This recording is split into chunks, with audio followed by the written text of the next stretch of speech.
VAT এখন অনলাইনে। VAT online সার্ভিসে আপনাকে স্বাগতম। সাইন আপের সময় দুই ধরনের তথ্য ব্যবহার করা হয়। প্রথমটি TIN এবং দ্বিতীয়টি হয় জাতীয় পরিচয়পত্র নম্বর অথবা কোম্পানির ক্ষেত্রে কোম্পানি ইনকর্পোরেশন নাম্বার। যারা কোম্পানি ইনকর্পোরেশন নাম্বার ব্যবহার করেন কোম্পানির জন্য, তারা কোম্পানির TIN দিয়ে শুরু করেন এবং কোম্পানি ইনকর্পোরেশন নাম্বারটি ব্যবহার করেন।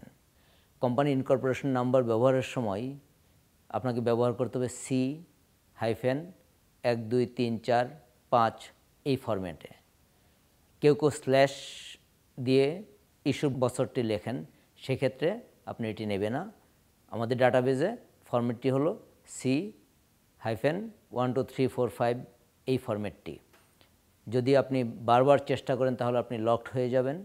সেই ক্ষেত্রে আপনি 16555-এ ফোন করুন, তারা আপনার সমস্যাটি সমাধান করে আপনাকে অবহিত করবে। ধন্যবাদ।